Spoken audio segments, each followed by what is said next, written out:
Halo Sobat Sehat semua, Assalamualaikum warahmatullahi wabarakatuh. Salam jumpa kembali dengan saya Sugito di channel Berbagi Sehat, channel edukasi dan motivasi seputar asam lambung, GERD, anxiety, psikosomatis. Berdasarkan pengalaman saya sebagai orang yang pernah mengalami gangguan asam lambung, GERD, anxiety, psikosomatis. Harapan saya khususnya kepada teman-teman yang masih dalam gangguan asam lambung, GERD, anxiety, psikosomatis, setelah menonton video ini akan dapat tersugesti dan termotivasi untuk dapat cepat sembuh. Saya bisa sembuh, insya Allah teman-teman pasti juga bisa sembuh, badai pasti berlalu. Baiklah teman-teman, pada kesempatan kali ini saya akan berbagi seputar asam lambung, GERD, anxiety, psikosomatis dengan topik asam lambung sering kambuh, kenapa? Begini penjelasannya. Baiklah teman-teman ya, sebelum saya lanjutkan, tolong yang belum subscribe channel ini, klik subscribe dan loncengnya, supaya teman-teman tidak ketinggalan konten video-video berikutnya. Dan jika suka, klik like, selalu bagikan ke sosial media teman-teman. Semoga bermanfaat buat kita semua. Baik, kita lanjutkan. Jadi topik kita kali ini adalah asam lambung sering kambuh ya. Kenapa?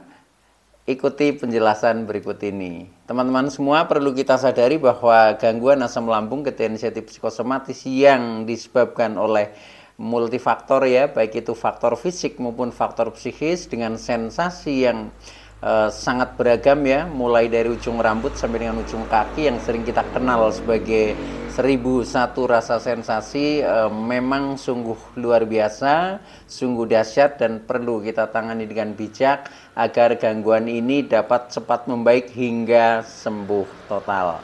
Nah, khusus pada session kali ini ya, saya sharingkan hal ini, yaitu asam lambung sering kambuh ya. Nah, ini juga sebagai jawaban ya atas keluhan dan komentar-komentar beberapa subscriber setia ya. Di antaranya dari subscriber setia Siti Fatimah ya, yang mengeluhkan kadang asam lambung, kadang sembuh, kadang kambuh dan seterusnya ya. Untuk itu maka saya sharingkan hal ini, mudah-mudahan menjadi motivasi dan referensi sehingga bisa berikhtiar menjadi jauh lebih baik lagi ya, dan akhirnya sampai dengan sembuh total. Nah, untuk itu maka tolong ya simak video ini sampai dengan selesai supaya tidak gagal paham. Dan alangkah baiknya jika teman-teman juga menonton ya video-video saya yang lain, karena di setiap video itu saling berhubungan ya, saling melengkapi sehingga pemahaman kita tentang seputaran gangguan asam lambung, GERD, anxiety, psikosomatis jauh menjadi lebih komplit ya. Nah, dengan komplitnya referensi yang kita pahami maka akan mempermudah kita untuk berikhtiar secara holistik keluar dari jeratan gangguan ini hingga sembuh total atau menjadi cepat sembuh ya itu teman-teman. Nah, baik ya, langsung saja kepada topik kita, yaitu ketika asam lambung sering kambuh ya, apa yang harus kita lakukan ya. Nah, ini juga kita memang harus bijak di dalam kita istilahnya mensikapi diri kita sendiri ketika masih sedang dalam gangguan ini, yaitu gangguan asam lambung, GERD, anxiety, psikosomatis. Tetapi yang jelas ketika kita ingin terbebas dari gangguan ini ya, solusinya adalah tidak mencari jalan keluar ya, tetapi ada di dalam diri kita, sehingga solusi itu bukan jalan keluar tetapi adalah jalan ke dalam, yaitu ke dalam diri. Artinya semuanya itu sudah ada di dalam diri kita ya, tinggal kita manfaatkan ya, tinggal kita aktifasikan. Nah, dengan seperti itu maka ya insya Allah semuanya itu akan baik-baik saja ya, akan baik-baik saja. Cuma untuk pemahaman tentang seputar itu memang kita butuh kesadaran ya, kesadaran yang kadang butuh proses juga ya. Jadi sadar itu memang harus ada prosesnya lah. Contohnya kita harus kejedot dulu ya kepala kita. Nah, baru kita sadar ternyata kita punya kepala itu. Tetapi sebelum kejeduk ya, kadang kita nggak sadar itu seperti itu. Nah, itu analoginya seperti itu. Nah, tetapi secara simpelnya, mudahnya, jadi mengapa kita sering kambuh? Ini memang ada beberapa hal yang memicu. Nah, itu yang harus harus menjadi bahan juga, bahan pertimbangan kita untuk memperbaikinya ya. Nah, jadi kalau kita paham tentang sebabnya, otomatis untuk mencari solusinya itu akan lebih mudah ya. Tetapi kalau kita nggak berusaha memahami, apalagi yang kita cari hanya obat-obat dan obat ya, dan ketika obat itu belum istilahnya mengatasi secara sempurna ya, kadang kita sampai bingung di situ ya. Nah, maka sebelum obat, nah kita harus tahu dulu sebabnya. Itu jauh lebih penting, karena dengan kita merilis sebab itu, nah nanti kita akan menjadi sembuh permanen ya. Sembuh permanen yaitu begitu kita sembuh sudah tidak kambuh-kambuh lagi. Nah, itu yang namanya sembuh total, teman-teman. Itu seperti itu ya. Tetapi itu bukan hal yang mudah ya, ketika kita memang belum disadarkan melalui proses pengalaman kita ya. Itu seperti itu. Maka dari itu ya, pokoknya sementara kita jalani ya, jalani dengan syukur ya, kita menerima apa adanya ya, pasrah dengan tulus dan ikhlas ya, itu nanti semuanya akan baik-baik saja. Nah, baik teman-teman ya, ketika kita masih sering kambuh itu sebabnya ya, sebabnya itu karena yang pertama karena memang kita memiliki asam lambung ya, sedangkan asam lambung itu sifatnya dinamis ya. Dinamis itu artinya selalu berubah-ubah ya. Kadang normal ya, kadang naik, kadang turun. Nah, itu sesuai dengan situasi dan kondisi ya. Karena apa? Karena asam lambung itu begitu pekanya terhadap psikis kita ya. Contohnya pada saat kita sedang mungkin banyak pikiran ya, asam lambung merespon menjadi naik. Ketika kita marah-marah itu juga akan merespon menjadi tidak normal. Nah, itu seperti itu teman-teman ya. Jadi yang pertama disebabkan oleh itu ya. Jadi karena asam lambung sifatnya itu dinamis sesuai dengan situasi dan kondisi. Nah, tetapi ketika kita sudah paham itu, maka yang kita cari adalah kondisi yang selalu ideal ya, selalu ideal, selalu selaras ya, selalu sinkron ya. Nah, itu yang membuat asam lambung jauh menjadi normal itu. Nah, kemudian yang kedua penyebabnya ya, kadang dipicu juga dari faktor-faktor fisik ya. Faktor fisik contohnya mungkin dari faktor makanan, itu kadang juga menyebabkan ya asam lambung kita menjadi tidak normal. Contohnya ketika kita banyak makan makanan yang jenisnya makanan pantangan lah, itu biasanya ya menjadi kambuh. Nah, itu ya karena memang kesalahan kita sendiri yang tidak selalu istilahnya mengendalikan diri kan, seperti itu. Atau mungkin dari faktor fisik yang lain. Contohnya kita beraktivitas berlebihan, akhirnya menjadi istirahatnya kurang ya, kita cenderung kecapean ya, sehingga imunitas tubuh melemah ya. Nah, akhirnya asam lambung sama itu juga akan meresponnya menjadi kurang normal. Nah, akhirnya muncullah beberapa sensasi. Nah, itu seperti itu teman-teman ya. Nah, itu dari faktor fisik ya. Kemudian dari faktor yang lain ya, bisa juga menyebabkan asam lambung itu menjadi kambuh ya, menjadi tidak normal ya, sampai dengan memunculkan sensasi-sensasi yang tidak nyaman. Contohnya bisa dipicu dari faktor psikis kita ya, contohnya pikiran, perasaan ya, emosi, itu semuanya berkaitan erat teman-teman ya. Jadi selalu terhubung antara fisik dan psikis kita ya.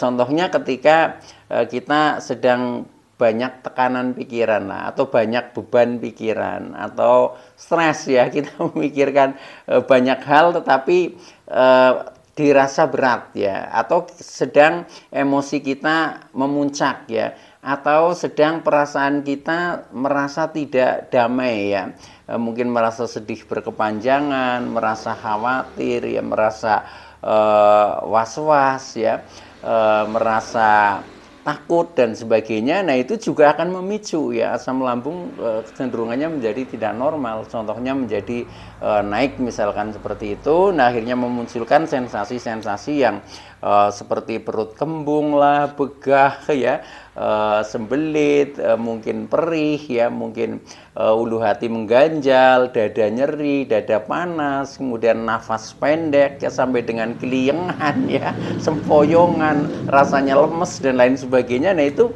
karena dipicu oleh hal-hal yang sebenarnya seharusnya kita kendalikan, tetapi kadang kesadaran kita tidak di situ. Nah, karena apa? Yaitu karena kita hanya sekedar mencarinya pokoknya obat, tapi kita tidak paham tentang diri kita sendiri. Nah, maka dari itu untuk orang-orang yang mengalami gangguan asam lambung GTNC psikosomatis itu memang mengajak kita untuk sadar diri, bahkan untuk mengenali diri kita sendiri. Diri kita itu apa? Diri kita itu siapa? Nah, itu kenali dulu sampai unsur ke dalam-dalamnya. Ketika kita sudah mengenali itu, nah ternyata itu mudah untuk mengendalikan ya. Tetapi ketika belum paham, ya sama seperti kita sebagai sopir kendaraan, katakanlah sopir mobil, begitu mobilnya macet, kita nggak tahu onderdil, nggak tahu fungsi-fungsi ini tombol dan lain sebagainya, ya susah, kita nggak bisa berbuat apa-apa. Nah maka kenali diri kita ya, dengan mengenali diri itu sama saja seperti kita mengenali ini mesin, mengenali atribut seperti itu, sehingga kita bisa berjalan secara normal, itu seperti itu ya. Nah itu teman-teman ya, itu sebabnya ya. Jadi dari faktor psikis ya, faktor psikis itu banyak hal ya itu. Nah kemudian kenapa kita masih juga sering kambuh ya, itu juga karena belum sembuh total ya. Sembuh total itu sembuh secara fisik ya, contohnya secara fisik sudah tidak ada sensasi ya, tetapi secara mental kita sudah kuat. Ya itu seperti itu. Nah kadang kita sembuhnya baru secara fisik ya, secara fisik kita menganggapnya wah ini sudah sembuh ya, tetapi tiba-tiba kambuh. Nah itu ternyata secara psikis kita yang belum kuat sebenarnya, seperti itu, atau belum sembuh secara psikisnya, sehingga menjadi memicu mudah untuk kambuh lagi, itu seperti itu. Nah maka dari itu ya kita memang harus banyak belajar ya, banyak mencermati diri, banyak sharing ya. Karena apa? Karena kalau fisik ya, hal-hal yang bersifat fisik ini obatnya mudah ya, obatnya mudah dan sembuhnya akan cenderung cepat lah. Contohnya ketika kita sudah periksa ke dokter ya,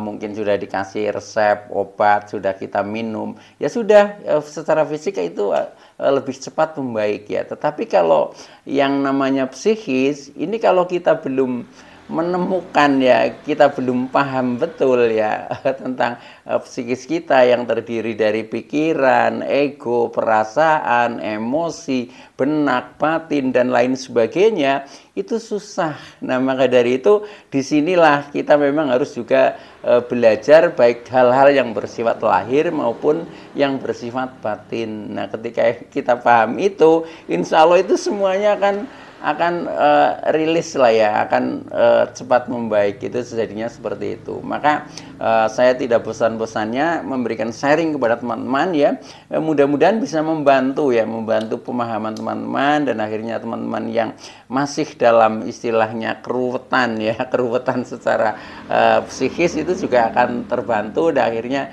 menjadi membaik lah, itu seperti itu. Jadi intinya kita mengalami gangguan asam lambung GTNC psikosomatis ini memang sakit fisik iya, sakit psikis iya itu.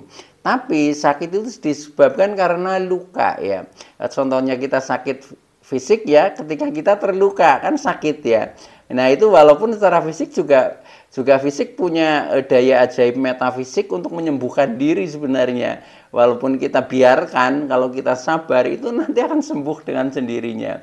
Nah, tetapi kalau sakit psikis ya itu juga sama, terluka ya. Cuma bukan luka fisik sehingga tidak kelihatan. Makanya sering disebut sebagai luka batin atau sakit hati. Nah bentuknya apa? Bentuknya menjadi pendaman-pendaman emosi. Nah ketika kita bisa merilis pendaman-pendaman emosi, ya sudah, nanti kita juga akan baik-baik saja. Itu sebenarnya seperti itu ya itu. Nah mudah-mudahan dari hal itu ya kita semakin sedikit demi sedikit lah ya, kita pelan-pelan menjadi sedikit memahami tentang siapa aku ya, siapa diri kita, terus diri kita terdiri dari apa saja nih itu pahami saja dulu. Nanti setelah itu pasti teman-teman akan menemukan jalan, bahkan bisa menemukan jalan sendiri untuk menyembuhkan sendiri, itu seperti itu. Nah, baik. Nah itu ya, jadi kenapa sering kambuh, karena memang belum sembuh total. Sembuh total artinya sembuh secara fisik maupun secara psikis. Kalau baru sembuh secara fisik, yaitu ciri-cirinya masih sering kambuh, itu seperti itu. Nah sekarang solusinya ini yang terpenting ya, solusinya. Kalau tadi seputar sebab-sebabnya, nah kemudian ini yang lebih penting lagi adalah solusinya agar kita menjadi ya, begitu kita merasa enak itu terus berkepanjangan ya, terus seterusnya, itu seperti seterusnya. Jadi ibaratnya kita jangan berulang kali kambuh, itu kan sama aja kita tidak memanfaatkan pengalaman kambuh pertama ya. Jadi itu sama artinya kita jatuh ke lubang yang sama. Nah jangan sekali-kali kita jatuh ke lubang yang sama ya, kalau kita istilahnya mampu menganalisis kenapa kita pernah jatuh ke lubang itu. Nah itu seperti itu. Jadi pengalaman jatuh pertama itu jadikan pengalaman. Pengalaman itu adalah guru yang baik ya. Makanya di saat kita kambuh, analisis ya, kenapa bisa kambuh. Nah nanti jangan diulangi lagi hal-hal seperti itu supaya tidak memicu kambuh ini. Jadi memang gangguan ini mengajak kita untuk aktif ya, untuk istilahnya belajar mencermati diri kita sendiri, itu seperti itu. Nah solusinya ya, solusinya ini sebenarnya banyak hal ya, karena kadang kita disebabkan juga dari multifaktor ya, maka tentunya ya solusi juga multi juga ya, multi juga. Nah cuma kecocokannya itu kadang berbeda-beda ya, tetapi sama saja semuanya nanti akan membaik. Cuma butuhnya adalah istilahnya butuh proses lah, prosesnya yang berbeda-beda. Nah ketika kita memahaminya lebih mendalam, otomatis prosesnya nanti akan lebih cepat. Tetapi bagi kita yang masih agak bingung ya, nah itu kadang ya agak lama, tetapi pada akhirnya juga sembuh ya. Wong kita nggak berusaha apapun ya, kalau Tuhan menghendaki sembuh juga pada akhirnya sembuh juga, itu seperti itu. Nah baik teman-teman, jadi solusinya ya, yang pertama ini adalah tetap menjaga 5P ya. 5P loh teman-teman. Kalau bisa ini dijaga dengan baik, ini insya Allah sebenarnya sudah mengatasi ya. Cuma kadang kita baru hafal kata-katanya, tetapi aplikasinya, nah itu kita kadang belum berisi di situ ya. Itu. Tapi ya nggak apa-apa, karena semuanya ini adalah proses pembelajaran. Nah itu seperti itu. Nah 5P itu apa saja ya, kita sudah hafal lah ya. Tinggal pelaksanaannya yang sudah serius atau belum, karena dalam hal ini yang penting adalah prakteknya ya, bukan hafal teorinya ya, itu seperti itu.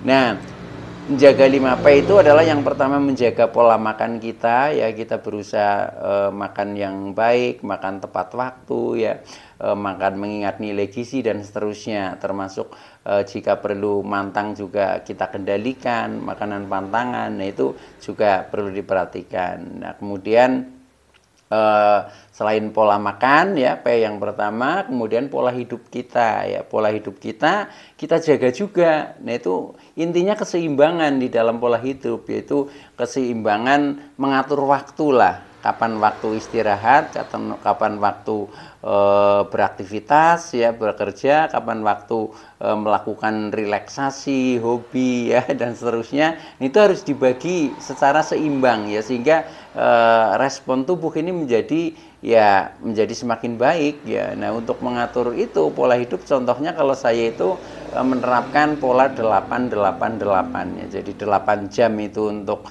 bekerja ya, 8 jam untuk istirahat ya, contohnya tidur ya, 8 jam ini untuk relaksasi, untuk ibadah, untuk menyalurkan hobi, untuk bersosialisasi dan seterusnya. Hal-hal yang rileks-rileks lah, itu seperti itu ya, itu. Nah, ketika itu bisa dijalankan ya, walaupun mungkin meleset tapi jangan terlalu jauh lah, selisih waktu itu boleh ya, toleransinya 1 jam lah, seperti itu ya. Kita tidak saklek harus dipenuhi tepat sekali 88 itu ya, enggak ya itu. Tetapi paling tidak dengan kita punya rambu-rambu seperti itu nanti akan mudah untuk mengaturnya. Nah, kemudian P yang ketiga, pola pikir ya. Nah, pola pikir ini secara garis besar ya, di mana pada saat kita mengalami gangguan ini kita sering berpikirnya negatif ya, sehingga respon lambung menjadi tidak normal, itu seperti itu.